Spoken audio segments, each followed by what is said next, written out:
debo a la confusión de un espejo y de una enciclopedia el descubrimiento de Uqbar. El espejo inquietaba el fondo de un corredor en una quinta de la calle Gaona, en Ramos Mejía. La enciclopedia falazmente se llama The Anglo-American Cyclopedia, New York, 1917, y es una reimpresión literal, pero también morosa, de la Enciclopedia Británica de 1902. El hecho se produjo hará unos 5 años. Bioy Casares había cenado conmigo esa noche y nos demoró una vasta polémica sobre la ejecución de una novela en primera persona, cuyo narrador omitiera o desfigurara los hechos e incurriera en diversas contradicciones que permitieran a unos pocos lectores, a muy pocos lectores, la adivinación de una realidad atroz o banal. Desde el fondo remoto del comedor, el espejo nos acechaba. Descubrimos, en la alta noche ese descubrimiento es inevitable, que los espejos tienen algo de monstruoso. Entonces Bioy Casares recordó que uno de los heresiarcas de Uqbar había declarado que los espejos y la cópula son abominables, porque multiplican el número de los hombres. Le pregunté el origen de esa memorable sentencia y me contestó que The Anglo-American Cyclopedia la registraba en su artículo sobre Uqbar.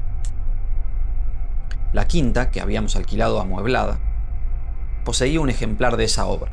En las últimas páginas del volumen 46 dimos con un artículo sobre Uppsala.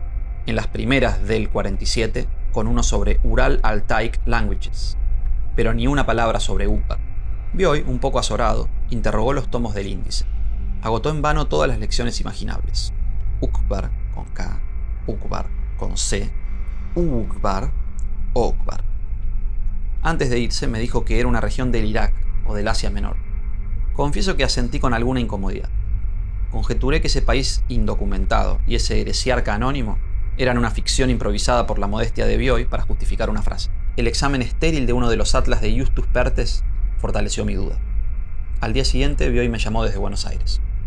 Me dijo que tenía a la vista el artículo sobre Uqbar en el volumen 26 de la enciclopedia. No constaba el nombre del heresiarca, pero sí la noticia de su doctrina, formulada en palabras casi idénticas a las repetidas por él, aunque tal vez literariamente inferiores. Él había recordado: "Copulation and mirrors are abominable". El texto de la enciclopedia decía: para uno de estos gnósticos, el visible universo era una ilusión, o más precisamente, un sofisma. Los espejos y la paternidad son abominables. Mirrors and fatherhood are hateful. Porque lo multiplican y lo divulgan. Le dije sin faltar a la verdad que me gustaría ver ese artículo. A los pocos días lo trajo, lo cual me sorprendió, porque los escrupulosos índices cartográficos de la Erkunde de Ritter ignoraban con plenitud el nombre de Uqbar. El volumen que trajo Bioy era efectivamente el 26 de la Anglo-American Cyclopedia. En la falsa carátula y en el lomo, la indicación alfabética Tor Ups era la de nuestro ejemplar, pero en vez de 917 páginas, contaba con 921. Esas 4 páginas adicionales comprendían el artículo sobre Uqbar, no previsto, como habrá advertido el lector, por la indicación alfabética. Comprobamos después que no hay otra diferencia entre los volúmenes. Los dos, según creo haber indicado, son reimpresiones de la 10ª enciclopedia británica. Bioy había adquirido su ejemplar en uno de tantos remates. Leímos con algún cuidado el artículo. El pasaje recordado por Bioy era tal vez el único sorprendente. El resto parecía muy verosímil, muy ajustado al tono general de la obra, y, como es natural, un poco aburrido. Releyéndolo descubrimos bajo su rigurosa escritura una fundamental vaguedad. De los 14 nombres que figuraban en la parte geográfica, solo reconocimos 3: Jorasán, Armenia, Erzurum, interpolados en el texto de un modo ambiguo. De los nombres históricos, uno solo: el impostor Esmerdis el Mago, invocado más bien como una metáfora. La nota parecía precisar las fronteras de Uqbar, pero sus nebulosos puntos de referencia eran ríos y cráteres y cadenas de esa misma región. Leímos, verbigracia, que las tierras bajas de Tsai y Aldun y el delta del Aksa definen la frontera del sur y que en las islas de ese delta procrean los caballos salvajes. Eso al principio de la página 918. En la sección histórica, página 920, supimos que a raíz de las persecuciones religiosas del siglo XIII, los ortodoxos buscaron amparo en las islas, donde perduran todavía sus obeliscos, y donde no es raro exhumar sus espejos de piedra. La sección idioma y literatura era breve, un solo rasgo memorable. Anotaba que la literatura de Uqbar era de carácter fantástico, y que sus epopeyas y sus leyendas no se referían jamás a la realidad, sino a las 2 regiones imaginarias de Mielnas y de Tlön. La bibliografía enumeraba 4 volúmenes que no hemos encontrado hasta ahora, aunque el tercero, Silas Haslam, History of the Land Called Uqbar, 1874, figura en los catálogos de librería de Bernard Quaritch. El primero, Lesbare und Lesenwerte Bemerkungen über das Land Ukba in Kleinasien, data de 1641 y es obra de Johannes Valentinus Andreae. El hecho es significativo. Un par de años después di con ese nombre en las inesperadas páginas de De Quincey, Writings, 13º volumen, y supe que era el de un teólogo alemán que a principios del siglo XVII describió la imaginaria comunidad de los Rosacruz, que otros luego fundaron, a imitación de lo prefigurado por él. Esa noche visitamos la Biblioteca Nacional. En vano fatigamos atlas, catálogos, anuarios de sociedades geográficas, memorias de viajeros e historiadores. Nadie había estado nunca en Ukbar. El índice general de la enciclopedia de Bioy tampoco registraba ese nombre. Al día siguiente, Carlos Mastronardi, a quien yo había referido el asunto, advirtió en una librería de Corrientes y Talcahuano los negros y dorados lomos de la Anglo-American Cyclopedia. Entró e interrogó el volumen 26. Naturalmente, no dio con el menor indicio de Ukbar. 2. Algún recuerdo limitado y menguante de Herbert Ash, ingeniero de los ferrocarriles del sur, persiste en el hotel de Adrogué, entre las efusivas madreselvas y en el fondo ilusorio de los espejos. En vida pareció de irrealidad, como tantos ingleses. Muerto no es siquiera el fantasma que ya era entonces. Era alto y desganado, y su cansada barba rectangular había sido roja. Entiendo que era viudo, sin hijos. Cada tantos años iba a Inglaterra, a visitar, juzgo por unas fotografías que nos mostró, un reloj de sol y unos robles. Mi padre había estrechado con él, el verbo es excesivo, una de esas amistades inglesas que empiezan por excluir la confidencia y que muy pronto omiten el diálogo. Solían ejercer un intercambio de libros y de periódicos, solían batirse al ajedrez, taciturnamente. Lo recuerdo en el corredor del hotel, con un libro de matemáticas en la mano, mirando a veces los colores irrecuperables del cielo. Una tarde hablamos del sistema duodecimal de numeración, en el que 12 se escribe 10. Ash dijo que precisamente estaba trasladando no sé qué tablas duodecimales a sexagesimales, en las que 60 se escribe 10. Agregó que ese trabajo le había sido encargado por un noruego, en Río Grande do Sul. 8 años que lo conocíamos y no había mencionado nunca su estadía en esa región. Hablamos de vida pastoril, de capangas, de la etimología brasilera de la palabra gaucho, que algunos viejos orientales todavía pronuncian gaucho, y nada más se dijo, Dios me perdone, de funciones duodecimales. En septiembre de 1937, no estábamos nosotros en el hotel, Herbert Ash murió de la rotura de un aneurisma. Días antes había recibido del Brasil un paquete sellado y certificado. Era un libro en octavo mayor. Ash lo dejó en el bar, donde meses después lo encontré. Me puse a hojearlo y sentí un vértigo asombrado y ligero que no describiré, porque esta no es la historia de mis emociones, sino de Ukbar, Tlön y Orbis Tertius. En una noche del Islam que se llama la Noche de las Noches, se abren de par en par las secretas puertas del cielo y es más dulce el agua de los cántaros. Si esas puertas se abrieran, no sentiría lo que en esa tarde sentí. El libro estaba redactado en inglés y lo integraban 1001 páginas. En el amarillo lomo de cuero leí estas curiosas palabras que la falsa carátula repetía. A First Encyclopedia of Tlön, Volume 11, Hlaa Tzu Yango. No había indicación de fecha ni de lugar. En la primera página y en una hoja de papel de seda que cubría una de las láminas en colores había estampado un óvalo azul con esta inscripción: Orbis Tertius. Hacía 2 años que yo había descubierto en un tomo de cierta enciclopedia pirática una somera descripción de un falso país. Ahora me deparaba el azar algo más precioso y más arduo. Ahora tenía en las manos un vasto fragmento metódico de la historia total de un planeta desconocido, con sus arquitecturas y sus barajas, con el pavor de sus mitologías y el rumor de sus lenguas, con sus emperadores y sus mares, con sus minerales y sus pájaros y sus peces, con su álgebra y su fuego, con su controversia teológica y metafísica. Todo ello articulado, coherente, sin visible propósito doctrinal o tono paródico. En el 11º tomo del que hablo hay alusiones a tomos ulteriores y precedentes. Néstor Ibarra, en un artículo ya clásico de la NRF, ha negado que existen esos aláteres. Ezequiel Martínez Estrada y André Larochelle han refutado, quizá victoriosamente, esa duda. El hecho es que hasta ahora las pesquisas más diligentes han sido estériles. En vano hemos desordenado las bibliotecas de las 2 Américas y de Europa. Alfonso Reyes, harto de esas fatigas subalternas de índole policial, propone que entre todos acometamos la obra de reconstruir los muchos y macizos tomos que faltan. Exungue Leonen. Calcula, entre veras y burlas, que una generación de tlonistas puede bastar. Ese arriesgado cómputo nos retrae el problema fundamental.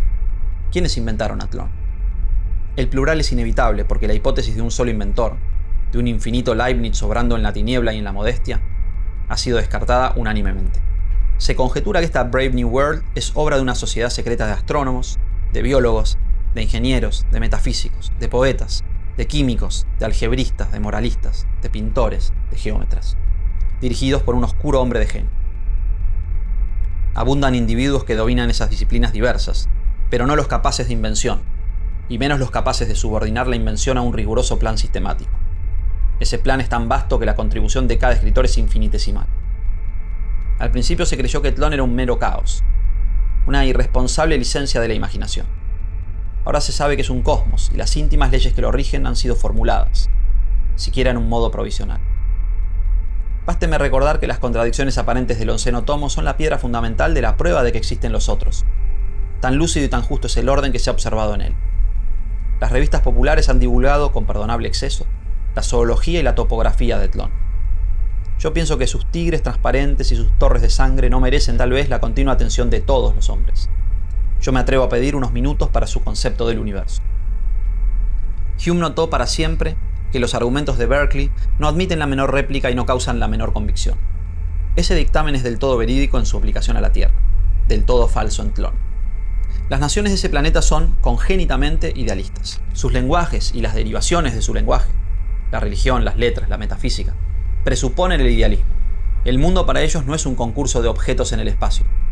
Es una serie heterogénea de actos independientes. Es sucesivo, temporal, no espacial. No hay sustantivos en la conjetural Ursprache de Tlön, de la que proceden los idiomas actuales y los dialectos. Hay verbos impersonales, calificados por sufijos o prefijos monosilábicos de valor adverbial. Por ejemplo, no hay palabra que corresponda a la palabra luna, pero hay un verbo que sería en español lunecer o lunar. Surgió la luna sobre el río, se dice Hlo ufang axaxaxas mlo. O sea, en su orden hacia arriba, upward, detrás, duradero fluir, luneció. Jules Solar traduce con brevedad, upa trasperfluye el uno. Upward behind the on streaming it mooned. Lo anterior se refiere a los idiomas del hemisferio austral. En los del hemisferio boreal, de cuya Ursprache hay muy pocos datos en el 11º tomo, la célula primordial no es el verbo, sino el adjetivo monosilábico. El sustantivo se forma por acumulación de adjetivos. No se dice luna, se dice aéreo claro sobre oscuro redondo o anaranjado tenue del cielo, o cualquier otra agregación. En el caso elegido, la masa de adjetivos corresponde a un objeto real. El hecho es puramente fortuito. En la literatura de este hemisferio, como en el mundo subsistente de Meinong, abundan los objetos ideales, convocados y disueltos en un momento según las necesidades poéticas. Los determina a veces la mera simultaneidad. Hay objetos compuestos de dos términos, uno de carácter visual y otro auditivo. El color del naciente y el remoto grito de un pájaro. Los hay de muchos, el sol y el agua contra el pecho del nadador, el vago rosa trémulo que se ve con los ojos cerrados, la sensación de quien se deja llevar por un río y también por el sueño. Esos objetos de segundo grado pueden combinarse con otros. El proceso, mediante ciertas abreviaturas, es prácticamente infinito. Hay poemas famosos compuestos de una sola enorme palabra. Esta palabra integra un objeto poético creado por el autor. El hecho de que nadie crea en la realidad de los sustantivos hace, paradójicamente, que sea interminable su número. Los idiomas del hemisferio boreal del Tlön poseen todos los nombres de las lenguas indoeuropeas, y otros muchos más.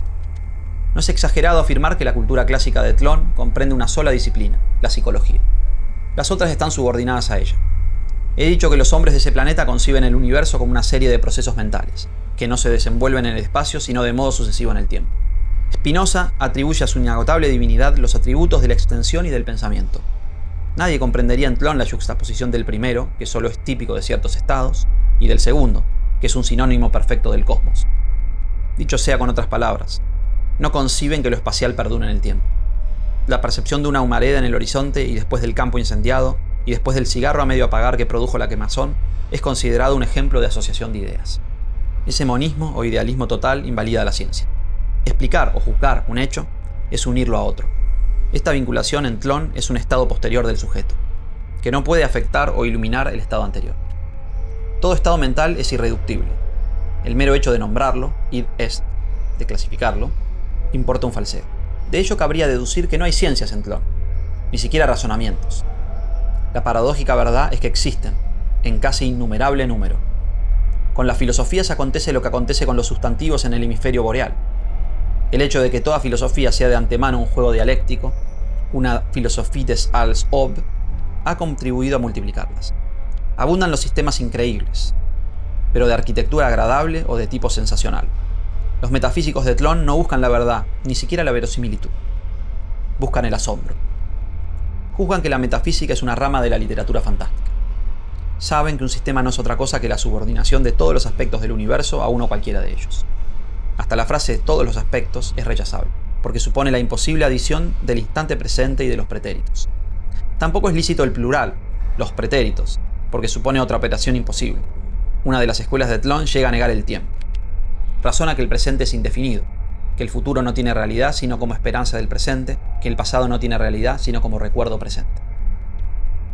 Otra escuela declara que ha transcurrido ya todo el tiempo y que nuestra vida es apenas el recuerdo o reflejo crepuscular, y sin duda falseado y mutilado, de un proceso irrecuperable. Otra, que la historia del universo, y en ellas nuestras vidas, y el más tenue detalle de nuestras vidas, es la escritura que produce un dios subalterno para entenderse como un demonio. Otra, que el universo es comparable a esas criptografías en las que no valen todos los símbolos y que solo es verdad lo que sucede cada 300 noches. Otra, que mientras dormimos aquí, estamos despiertos en otro lado, y que así cada hombre es dos hombres. Entre las doctrinas de Tlön, ninguna ha merecido tanto escándalo como el materialismo. Algunos pensadores lo han formulado, con menos claridad que fervor, como quien adelanta una paradoja. Para facilitar el entendimiento de esa tesis inconcebible, un heresiarca del siglo XI, siglo, de acuerdo con el sistema duodecimal, significa un periodo de 144 años, aclara Borges, ideó el sofisma de las 9 monedas de cobre, cuyo renombre escandaloso equivale en Tlön al de las aporías eleáticas. De ese razonamiento espacioso hay muchas versiones, que varían el número de monedas y el número de hallazgos. He aquí la más común. El martes, X atraviesa un camino desierto y pierde 9 monedas de cobre. El jueves, Y, encuentra en el camino 4 monedas, algo rumbradas por la lluvia del miércoles. El viernes, Z descubre 3 monedas en el camino. El viernes de la mañana, X encuentra 2 monedas en el corredor de su casa. El heresiarca quería deducir de esa historia la realidad y de la continuidad de las 9 monedas recuperadas. Es absurdo, afirmaba, imaginar que 4 de las monedas no han existido entre el martes y el jueves, 3 entre el martes y la tarde del viernes, 2 entre el martes y la madrugada del viernes. Es lógico pensar que han existido, siquiera de algún modo secreto, de comprensión velada a los hombres, en todos los momentos de esos 3 plazos. El lenguaje de Tlön se resistía a formular esa paradoja. Los más no la entendieron. Los defensores del sentido común se limitaron al principio a negar la veracidad de la anécdota. Repitieron que era una falacia verbal, basada en el empleo temerario de 2 voces neológicas, no autorizadas por el uso y ajenas a todo pensamiento severo. Los verbos encontrar y perder, que comportan una petición de principio, porque presuponen la identidad de las 9 primeras monedas y de las últimas. Recordaron que todo sustantivo, hombre, moneda, jueves, miércoles, lluvia, solo tiene un valor metafórico. Denunciaron la pérfida circunstancia, algo rumbradas por la lluvia del miércoles, que presupone lo que se trata de demostrar, la persistencia de las 4 monedas entre el jueves y el martes. Explicaron que una cosa es igualdad y otra identidad, y formularon una especie de reductio ad absurdum, o sea, el caso hipotético de 9 hombres que en 9 sucesivas noches padecen un vivo dolor. ¿No sería ridículo, interrogaron, pretender que ese dolor es el mismo? Dijeron que al heresiarca no lo movía sino el blasfematorio propósito de atribuir la divina categoría de ser a unas simples monedas, y que a veces negaba la pluralidad y otras no. Argumentaron, si la igualdad comporta la identidad, habría que admitir asimismo que las 9 monedas son una sola. En el día de hoy, una de las iglesias de Tlön sostiene platónicamente que tal dolor, que tal matiz verdoso del amarillo, que tal temperatura, que tal sonido son la única realidad. Todos los hombres, en el vertiginoso instante del coito, son el mismo hombre. Todos los hombres que repiten una línea de Shakespeare son William Shakespeare. Increíblemente, esas refutaciones no resultaron definitivas. A los 100 años de enunciado el problema, un pensador no menos brillante que el heresiarca, pero de tradición ortodoxa, formuló una hipótesis muy audaz. Esa conjetura feliz afirma que no hay un solo sujeto, que ese sujeto indivisible es cada uno de los seres del universo, y que estos son los órganos y máscaras de la divinidad. X es Y y es Z. Z descubre 3 monedas porque recuerda que se le perdieron a X. X encuentra 2 en el corredor porque recuerda que han sido recuperadas las otras. El 11º tomo deja entender que 3 razones capitales determinaron la victoria total de ese panteísmo idealista. La primera, el repudio del solipsismo. La segunda, la posibilidad de conservar la base psicológica de las ciencias. La tercera, la posibilidad de conservar el culto de los dioses.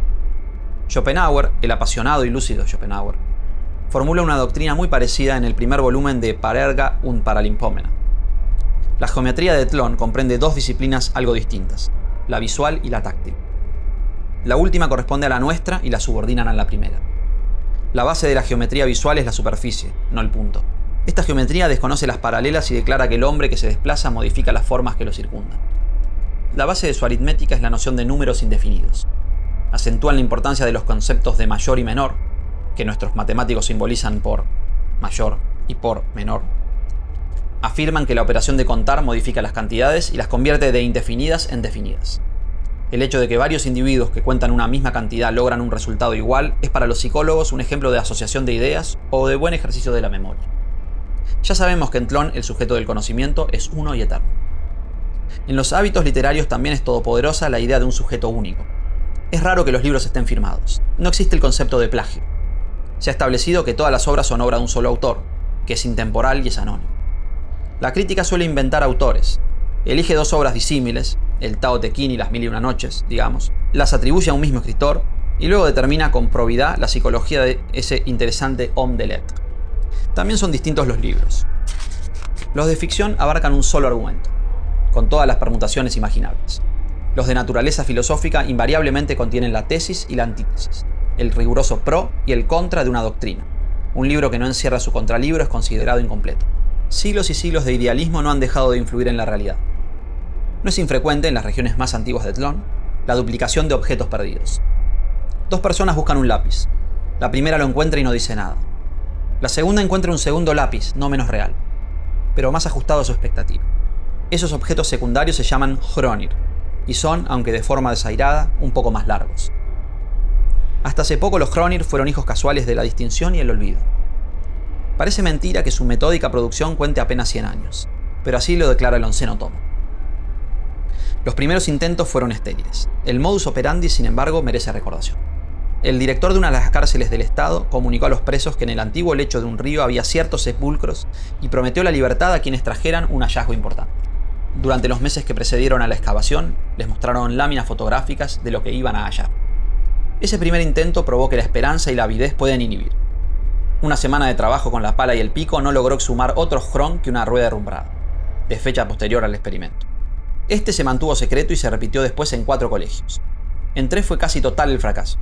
En el cuarto, cuyo director murió casualmente durante las primeras excavaciones, los discípulos exhumaron o produjeron una máscara de oro, una espada arcaica, 2 o 3 ánforas de barro y el verdinoso y mutilado torso de un rey, con una inscripción en el pecho que no se ha logrado aún descifrar. Así se descubrió la improcedencia de testigos que conocieran la naturaleza experimental de la búsqueda. Las investigaciones en masa producen objetos contradictorios. Ahora se prefieren los trabajos individuales y casi improvisados. La metódica elaboración de Hronir, dice el 11º tomo, ha prestado servicios prodigiosos a los arqueólogos. Ha permitido interrogar y hasta modificar el pasado, que ahora no es menos plástico y menos dócil que el porvenir. Hecho curioso, los Hronir de segundo y de tercer grado, los Hronir derivados de otro Hron, los Hronir derivados del Hron de un Hron, exageran las aberraciones del inicial. Los de quinto son casi uniformes. Los de noveno se confunden con los de segundo. En los de undécimo hay una pureza de líneas que los originales no tienen. El proceso es periódico. El Hron de duodécimo grado ya empieza a decaer. Más extraño y más puro que todo Hron es a veces el Ur, la cosa producida por sugestión, el objeto educido por la esperanza. La gran máscara de oro que he mencionado es un ilustre ejemplo. Las cosas se duplican en Tlön. Propenden a sí mismo a borrarse y a perder los detalles cuando los olvida la gente. Es clásico el ejemplo de un umbral que perduró mientras lo visitaba un mendigo y que se perdió de vista a su muerte. A veces unos pájaros, un caballo, han salvado las ruinas de un anfiteatro. Salto Oriental, 1940. Postdata de 1947. Reproduzco el artículo anterior tal como apareció en la Antología de la Literatura Fantástica, 1940, sin otra escisión que algunas metáforas y que una especie de resumen burlón que ahora resulta frívolo. Han ocurrido tantas cosas desde esa fecha, me limitaré a recordarlas. En marzo de 1941 se descubrió una carta manuscrita de Gunnar Erfjord en un libro de Hinton que había sido de Herbert Ashe. El sobre tenía el sello postal de Ouro Preto. La carta elucidaba enteramente el misterio de Tlön. Su texto corrobora la hipótesis de Martínez Estrada. A principios del siglo XVII, en una noche de Lucerna o de Londres, empezó la espléndida historia. Una sociedad secreta y benévola que entre sus afiliados tuvo a Dalgarno y después a George Berkeley, surgió para inventar un país. En el vago programa inicial figuraban los estudios herméticos. la filantropía y la cábala. De esa primera época data el curioso libro de Andrea. Al cabo de unos años de conciliábulos y de síntesis prematuras comprendieron que una generación no bastaba para articular un país. Resolvieron que cada uno de los maestros que la integraban eligiera un discípulo para la continuación de la obra. Esa disposición hereditaria prevaleció. Después de un hiato de 2 siglos, la perseguida fraternidad resurge en América. Hacia 1824, en Memphis, Tennessee, uno de los afiliados conversa con el ascético millonario Ezra Buckley. Este lo deja hablar con algún desdén, y se ríe de la modestia del proyecto. Le dice que en América es absurdo inventar un país y le propone la invención de un planeta. A esa gigantesca idea añade otra, hija de su nihilismo. Buckley era libre pensador, fatalista y defensor de la esclavitud. La de guardar en el silencio la empresa enorme. Circulaban entonces los 20 tomos de la Enciclopedia Británica. Buckley sugiere una enciclopedia metódica del planeta ilusorio. Les dejará sus cordilleras auríferas, sus ríos navegables, sus praderas holladas por el toro y por el bisonte, sus negros, sus prostíbulos y sus dólares. Bajo una condición: la obra no pactará con el impostor Jesucristo. Buckley descree de Dios, pero quiere demostrar al Dios no existente que los hombres mortales son capaces de concebir un mundo. Buckley es envenenado en Baton Rouge en 1828. En 1914, la sociedad remite a sus colaboradores, que son 300, el volumen final de la primera enciclopedia de Tlön. La edición es secreta. Los 40 volúmenes que comprende, la obra más vasta que han acometido los hombres, serían la base de otra más minuciosa, redactada no ya en inglés, sino en alguna de las lenguas de Tlön. Esa revisión de un mundo ilusorio se llama provisoriamente Orbis Tertius, y uno de sus modestos demiurgos fue Herbert Ashe, no sé si como agente de Gunnar Erfjord o como afiliado. Su recepción de un ejemplar del 11º tomo parece favorecer lo segundo. Pero, ¿y los otros? Hacia 1942 arreciaron los hechos. Recuerdo con singular nitidez uno de los primeros y me parece que algo sentí de su carácter premonitorio. Ocurrió en un departamento de la calle Lapride, frente a un claro y alto balcón que miraba el ocaso. La princesa de Faucigny-Lusigne había recibido de Poitiers su valija de plata. Del vasto fondo de un cajón rubricado de sellos internacionales iban saliendo finas cosas inmóviles, platería de Utrecht y de París con dura fauna heráldica, un samovar. Entre ellas, con un perceptible y tenue temblor de pájaro dormido, latía misteriosamente una brújula.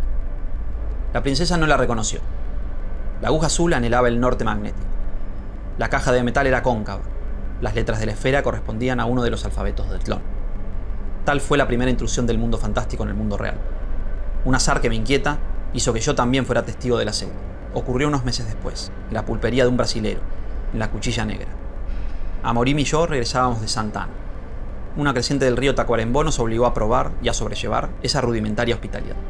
El pulpero nos acomodó unos catres crujientes en una pieza grande, entorpecida de barriles y cueros. Nos acostamos, pero no nos dejó dormir hasta el alba la borrachera de un vecino invisible que alternaba denuestos inextricables con rachas de milongas. Más bien con rachas de una sola milonga. Como es de suponer, atribuimos a la fogosa caña del patrón ese griterío insistente. A la madrugada, el hombre estaba muerto en el corredor. La aspereza de la voz nos había engañado. Era un muchacho joven. En el delirio se le habían caído del tirador unas cuantas monedas y un cono de metal reluciente, del diámetro de un dado.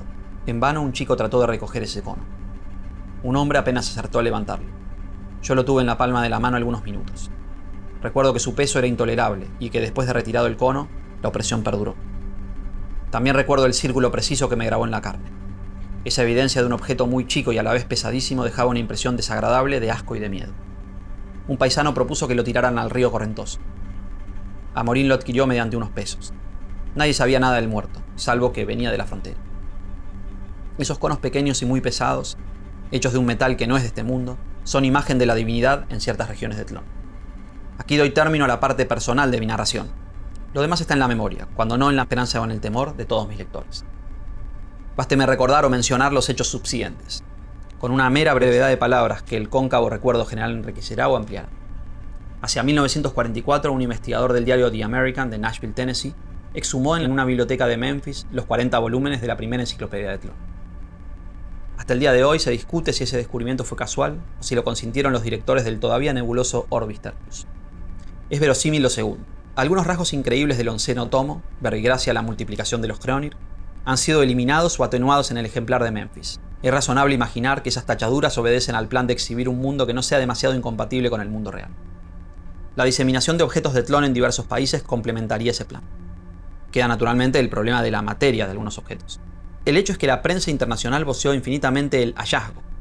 Manuales, antologías, resúmenes, versiones literales, reimpresiones autorizadas y reimpresiones piráticas de la obra mayor de los hombres abarrotaron y siguen abarrotando la tierra. Casi inmediatamente la realidad se dio en más de un punto. Lo cierto es que anhelaba ceder. Hace 10 años bastaba cualquier simetría con apariencia de orden, el materialismo dialéctico, el antisemitismo, el nazismo, para embelesar a los hombres. ¿Cómo no someterse a Tlön, a la minuciosa y vasta evidencia de un planeta ordenado? Inútil responder que la realidad también está ordenada. Quizás lo esté, pero de acuerdo a leyes divinas, traduzco, a leyes inhumanas, que no acabamos nunca de percibir. Tlön será un laberinto, pero es un laberinto urdido por hombres. Un laberinto destinado a que lo descifren los hombres. El contacto y el hábito de Tlön han desintegrado este mundo. Encantada por su rigor, la humanidad olvida y torna a olvidar que es un rigor de ajedrecistas, no de ángeles. Ya ha penetrado en las escuelas el conjetural idioma primitivo de Tlön. Ya la enseñanza de su historia armoniosa y llena de episodios conmovedores ha obliterado a lo que presidió mi niñez. Ya en las memorias un pasado ficticio ocupa el sitio de otro, del que nada sabemos con certidumbre, ni siquiera que es falso. Han sido reformadas la numismática, la farmacología y la arqueología. Entiendo que la biología y las matemáticas aguardan también su avatar. Una dispersa dinastía de solitarios ha cambiado la faz del mundo. Su tarea prosigue. Si nuestras previsiones no erran, de aquí a 100 años alguien descubrirá los 100 tomos de la segunda enciclopedia de Tlön.